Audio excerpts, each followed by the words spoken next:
Assalamualaikum warahmatullahi wabarakatuh. Perkenalkan, nama saya Pinta Kusumaning Dewi, NIM 4021900254 dari Perbankan Syariah semester 6. Di sini saya akan mempresentasikan review pertemuan kedua sampai pertemuan ke-6 mata kuliah tasawuf. Pengertian akhlak. Akhlak dalam kebahasaan lughat adalah bentuk jamak dari khilqun atau khulukun yang berarti budi pekerti, tingkah laku, perangi, tabiat atau disebut juga sikap hidup yang berbicara tentang baik dan buruk yang ukurannya adalah wahyu Tuhan. Akhlak dinilai atau dipandang dari sudut hukum yang ada dalam ajaran agama. Pengertian akhlak secara terminologis. 1. Imam Ghazali, akhlak adalah sifat yang tertanam dalam jiwa manusia yang melahirkan perbuatan-perbuatan dengan mudah tanpa memerlukan pemikiran maupun pertimbangan. Yang kedua, Ibnu Maskawai, akhlak adalah gerak jiwa yang mendorong ke arah melakukan perbuatan dengan tidak membutuhkan pikiran dan pertimbangan. Yang ketiga, Ahmad Amin, khuluk atau akhlak adalah membiasakan kehendak. Pengertian moral dan etika. Moral adalah ajaran baik dan buruk yang ukurannya adalah tradisi yang berlaku di suatu masyarakat. Moral berasal dari bahasa Latin yaitu mores, kata jamak dari mos. Artinya adalah adat, kebiasaan yang menjadi dasar untuk mengukur apakah perbuatan seseorang baik atau buruk. Etika berasal dari kata Yunani ethos yang berarti watak, kesusilaan atau adat. Etika adalah ajaran yang berbicara tentang baik dan buruk dan yang menjadi ukuran baik dan buruknya adalah akal, karena memang etika adalah bagian dari filsafat. Karakteristik akhlak ada 4. Yang pertama, robbaniyah atau dinisbatkan kepada Rob atau Tuhan. Yang kedua, isnainiyah atau manusiawi. Yang ketiga, sumuliyah, universal dan mencangkup semua sisi kehidupan. Yang keempat, wasatiyah, yaitu bersikap pengetahuan. Perbedaan akhlak, moral, dan etika. Makna akhlak, perangi perbuatan kita. Moral, nilai atau ketentuan baik dan buruk. Etika, ilmu tentang baik dan buruk. Sumber atau dasar. Akhlak, Al-Quran dan As-Sunnah. Moral, adat istiadat atau hasil kesepakatan bersama. Etika, adat istiadat atau hasil kesepakatan bersama. Sifat atau nilai. Akhlak, universal dan abadi. Moral dan etika sama, yaitu lokal dan temporer. Persamaan akhlak, etika dan moral. Akhlak, etika dan moral membahas tentang ide atau tujuan atau alasan atau hujah atau motif pelaku. Akhlak, etika dan moral merupakan ilmu yang normatif, artinya berpegang teguh pada norma atau kaidah yang berlaku. Dilihat dari fungsi dan perannya, dapat dikatakan bahwa akhlak, etika dan moral sama, yaitu menentukan hukum atau nilai dari suatu perbuatan yang dilakukan manusia untuk ditentukan baik buruknya. Kesemua istilah tersebut sama-sama menghendaki terciptanya keadaan masyarakat yang baik, teratur, aman, dan damai, tentram, sehingga sejahtera batiniah dan lahiriah. Objek dari akhlak, etika, dan moral yaitu perbuatan manusia. Ukurannya yaitu baik dan buruk. Tentang tasawuf. Tasawuf adalah proses pendekatan diri kepada Allah dengan cara menyucikan hati atau tasfiyat al-qalbi. Hati yang suci tidak hanya bisa dekat dengan Allah Subhanahu wa taala, tetapi malah dapat mengenal Allah Subhanahu wa taala. Al-ma'rifah. Menurut Nun al-Misri, ada 3 macam pengetahuan tentang Allah Subhanahu wa taala.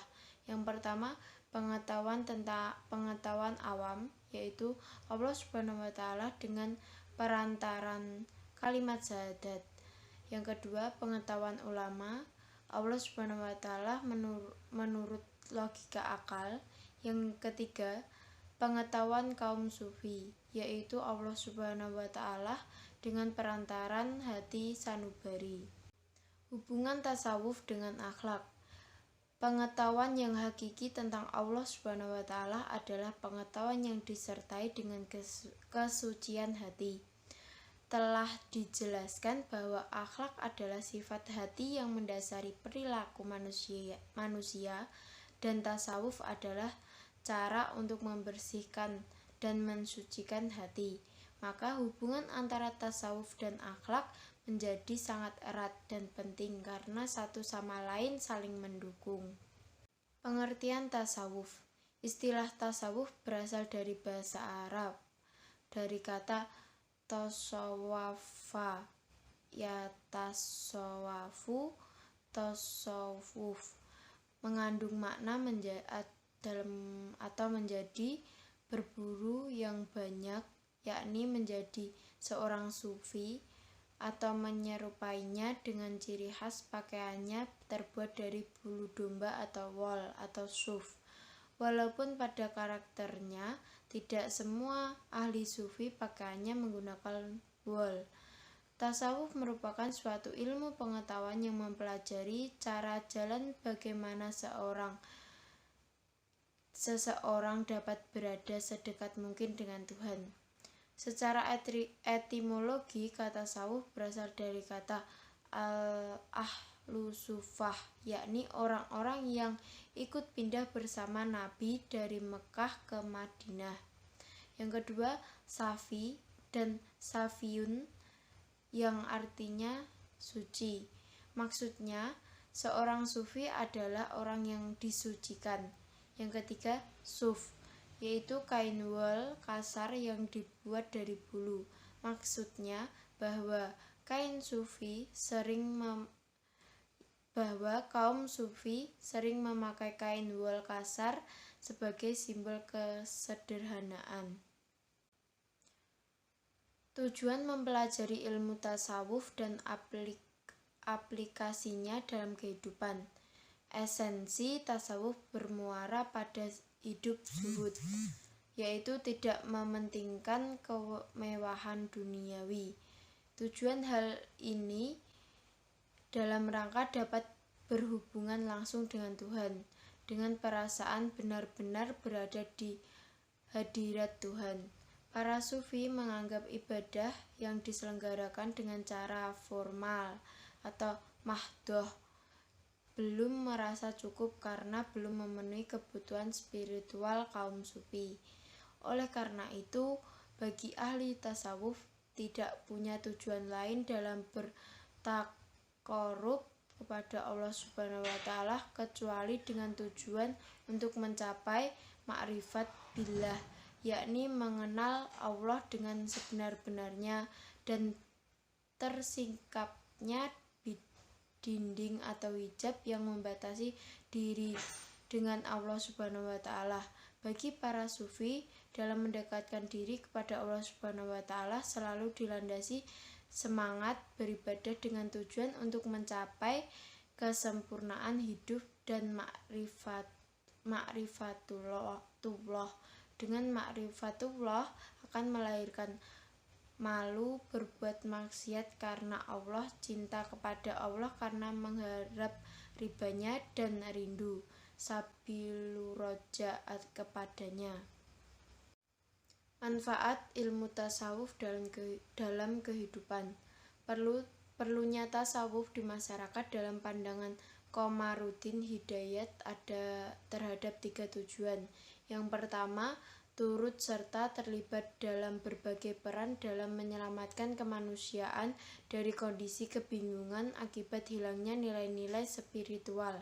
Yang kedua, mengenalkan literatur atau pemahaman tentang aspek esoteris atau kebatinan Islam, baik terhadap masyarakat Islam yang mulai melupakannya maupun di kalangan masyarakat non-Islam. Yang ketiga, untuk memberikan penegasan kembali bahwa sesungguhnya aspek etos Islam, yakni sufisme, adalah jantung ajaran Islam, hingga bila wilayah ini kering atau tidak berdenyut, maka keringlah aspek-aspek lain dalam ajaran Islam. Dasar-dasar ilmu tasawuf dalam Al-Quran. Al-Quran menjadi sumber dan dasar dari tasawuf serta amalannya paling tidak tampak dari 4 segi. Yang pertama, Al-Quran penuh dengan gambaran kehidupan tasawuf dan merangsang untuk hidup secara sufi. Yang kedua, Al-Quran merupakan sumber dari konsep-konsep yang berkembang dalam dunia tasawuf. Yang ketiga, Al-Quran banyak sekali berbicara dengan hati dan perasaan.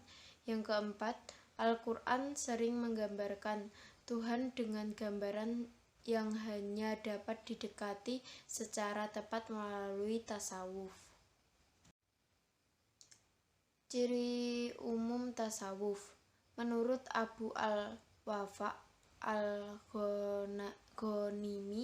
at-Taftazani atau peneliti tasawuf tidak merumuskan definisi tasawuf dalam bukunya Pengantar ke Tasawuf Islam.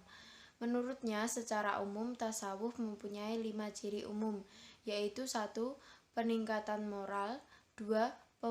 Penemuan fana atau sirna dalam realitas mutlak, yang ketiga pengetahuan intuitif langsung, yang keempat timbulnya rasa kebahagiaan sebagai karunia Allah dalam diri seorang sufi, yang kelima penggunaan simbol-simbol pengungkapan yang biasanya mengandung pengertian harfiah dan tersirat.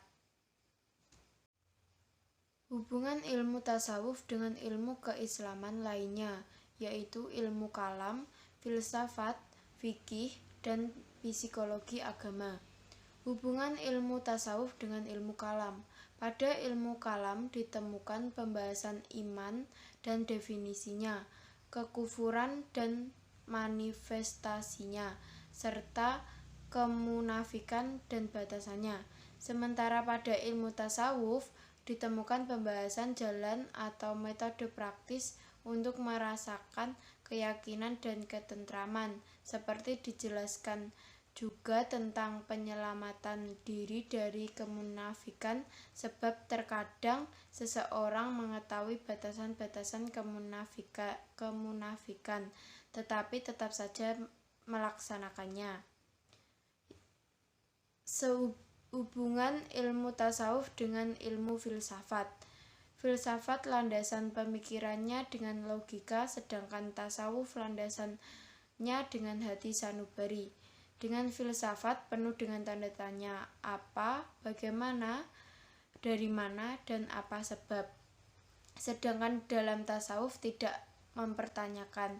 Dengan filsafat orang mengetahui maka pemahamannya. Oleh karena itu menjadi tinggi martabat tasawuf kalau diiringi dengan pengetahuan mempunyai keahlian berfilsafat. Hubungan ilmu tasawuf dengan ilmu fikih. Ilmu fikih berkaitan dengan amalan syariat, sedangkan tasawuf berkaitan dengan batiniah. Dengan syariat kita dapat menaati peraturan-peraturan Tuhan atau agama.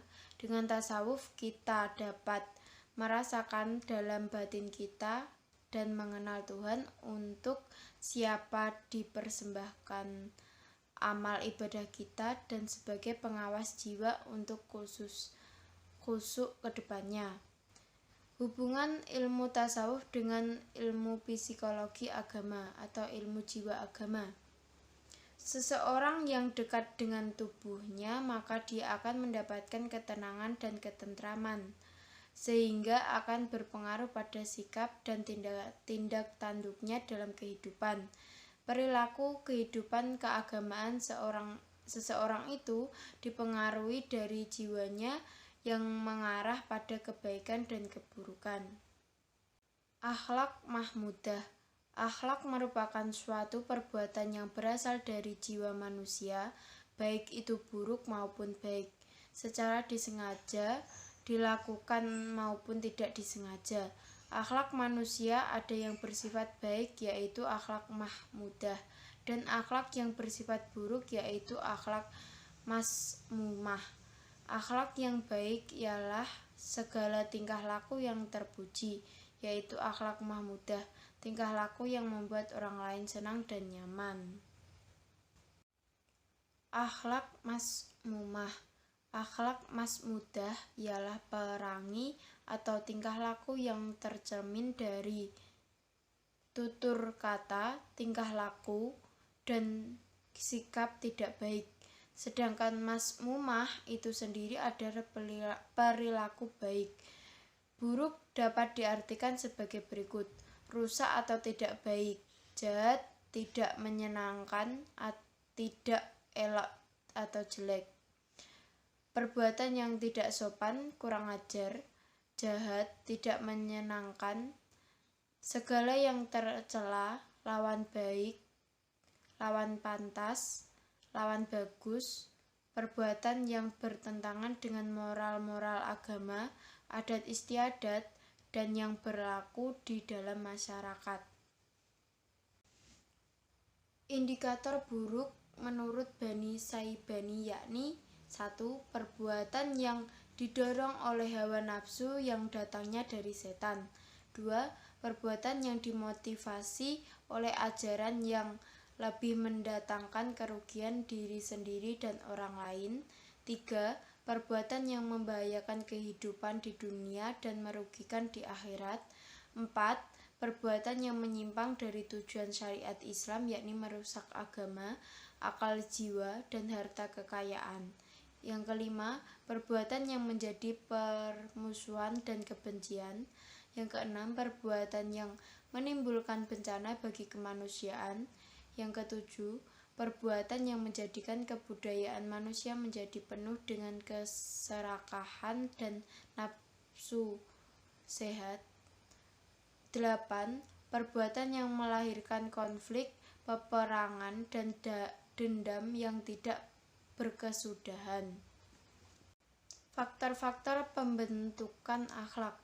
Pembentukan akhlak adalah perbuatan yang diarahkan kepada suatu tujuan tertentu, arah atau maksud yang hendak dicapai melalui upaya atau aktivitas.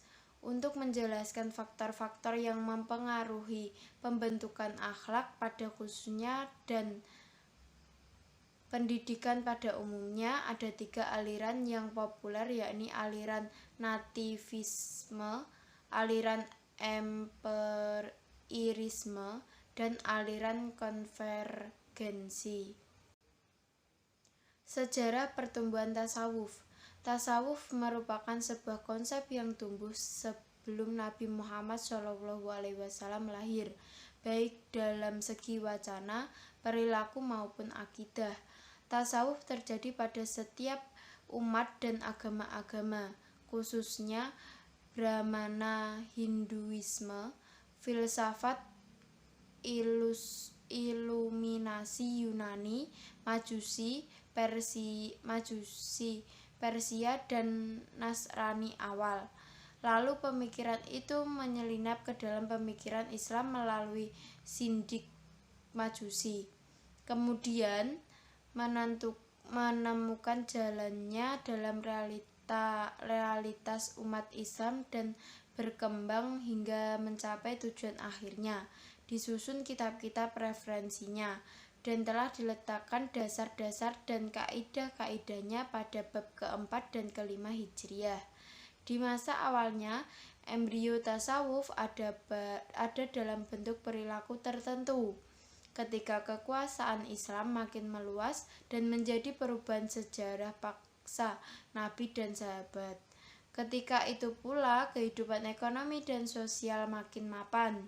Melaluilah orang-orang lalai pada sisi ruhani. Budaya hedonisme mampu menjadi fenomena umum. Saat itulah timbul gerakan tasawuf sekitar pada abad kedua Hijriah. Gerakan yang bertujuan untuk mengingatkan tentang hakikat hidup. Menurut pengarang Khas al-Zunnun, orang yang pertama kali diberi julukan Al-Sufi adalah Abu Hasyim Al-Sufi, yaitu wafat 150 Hijriah. Tahapan perkembangan tasawuf. Ada prinsipnya perkembangan tasawuf itu ada 3 tahapan. Yang pertama, periode pembentukan dengan menonjolkan gerakan-gerakan zuhud sebagai fenomenal sosial. Periode ini berlangsung selama abad pertama dan kedua Hijriah yang dipelopori oleh sahabat tabi'in. Pada masa ini fenomena yang terjadi adalah semangat untuk beribadah dengan prinsip-prinsip yang telah diajarkan oleh Nabi SAW. Untuk kemudian mereka mencoba menjalani hidup zuhud. Tokoh-tokoh sufi pada periode ini adalah Hasan Basri, wafat 110 Hijriah, dengan konsep khauf, dan Robi'ah al-Adawiyah 1805 Hijriah dengan konsep cinta, yaitu al-hub. Yang tahap kedua, memasuki abad ketiga dan keempat Hijriah, tasawuf kembali menjalani babak baru. Pada abad ini, tema-tema yang diangkat para sufi lebih mendalam. Berawal dari pembicaraan seputar akhlak dan budi pekerti, mereka mulai ramai membahas tentang hakikat Tuhan, esensi manusia, serta hubungan antara keduanya. Dalam hal ini kemudian muncul tema-tema seperti ma'rifat, fana, zauq, dan lain sebagainya. Para tokoh pada masa ini diantaranya Imam Al-Qasyairi, Suhrawardi, Al-Baghdadi, Al-Halak, dan Imam Ghazali. Tahap ketiga, abad ke-6 dan ke-7. Tahap kembali menemukan suatu bentuk pengalaman baru. Persentuhan tasawuf dengan filsafat berhasil mencetak tasawuf menjadi lebih filosofis, yang kemudian dikenal dengan istilah teosofi. Dari sinilah kemudian muncul 2 varian tasawuf, Sunni dengan coraknya alami dan falsafi dengan corak iluminatifnya. Adapun tokoh-tokoh teosofi pada abad ini adalah Suhrawardi Al-Maktul 549 Hijriah, Ibnu Arabi 630 Hijriah, dan Ibnu Farid 632 Hijriah. Periode perkembangan akhlak tasawuf. Pertama, perkembangan tasawuf pada abad pertama dan kedua Hijriah. Masa ini menyangkut perkembangan tasawuf pada dekade sahabat yang dipelopori oleh Abu Bakar As-Siddiq, wafat 13 Hijriah, Umar bin Khattab, wafat 23 Hijriah, Utsman bin Affan, wafat 35 Hijriah, Ali bin Abi Thalib, wafat 40 Hijriah, Salman Al-Farisi Abu Dzar Al-Ghifari, Ammar bin Yasir, Husaidah bin Al-Yaman, dan Miqdad bin Aswad. Dalam dekade ini juga termasuk pada masa tabi'in. Tokoh-tokohnya adalah Hasan Basri 22 sampai 110 Hijriah, Rabi'ah Al-Adawiyah 96 sampai 185 Hijriah, Sufyan As-Sauri 97 sampai 161 Hijriah, Daud At-Tai wafat 165 Hijriah, dan Syakik Al-Balki wafat 1194 Hijriah. Kedua, perkembangan tasawuf pada abad ketiga dan keempat Hijriah. Tokoh-tokoh yang terkenal pada abad ketiga adalah Abu Sulaiman Al-Darani wafat 215 Hijriah, Ahmad bin Al-Hawari Al-Damaski wafat 230 Hijriah, Sun Al-Misri 155 sampai 245 Hijriah, Abu Yazid Al-Butami wafat 261 Hijriah, Jumaid Al-Baghdadi wafat 298 Hijriah, dan Al-Hallaj lahir 244 Hijriah. Sedangkan pada abad keempat Hijriah, para pengembangnya adalah Musa Al-Ansari wafat 320 Hijriah, Abu Damid bin Muhammad Al-Rubazi wafat 322 Hijriah, Abu Sa'id Al-Adami wafat 314 Hijriah, dan Abu Ali Muhammad bin Abdul Wahab As-Saqafi wafat 328 Hijriah. Ketiga, perkembangan tasawuf pada abad ke-5 Hijriah ditandai dengan sosok Imam Ghazali yang mengkompromikan para ulama fikih dengan ajaran tasawuf yang berpaham Syiah. Keempat, perkembangan tasawuf pada abad ke-6, 7, dan ke-8 Hijriah. Pada abad ke-6 Hijriah, Sufi yang terkendala adalah Surawardi Al-Maktul wafat 587 Hijriah, dan Al-Ghaznawi wafat 545 Hijriah. Pada abad ke-7 yang berpengaruh adalah Unzar Ibnul Farid 576 sampai 632 Hijriah, Ibnu Sabi'in 613 sampai 667 Hijriah, dan Jalaluddin Ar-Rumi 604 sampai 672 Hijriah. Pada abad ke-8 Hijriah yang muncul adalah pangeran kitab tasawuf, yakni Al-Khisani wafat 739 Hijriah, dan Abdul Karim Al-Jili dengan karyanya Al-Insan Al-Kamil. Kelima, perkembangan tasawuf pada abad ke-9 dan ke-10 Hijriah serta masa berikutnya. Pada abad ke-9 dan ke-10 Hijriah nasibnya kurang menguntungkan karena dianggap sudah kehilangan kepercayaan masyarakat, yakni penyimpangan ajaran Islam. Ahli tasawuf yang memunculkan ajarannya dan mendirikan tarekat yang berisikan ajaran tasawuf. 1. Abdul Wahab As-Sa'rani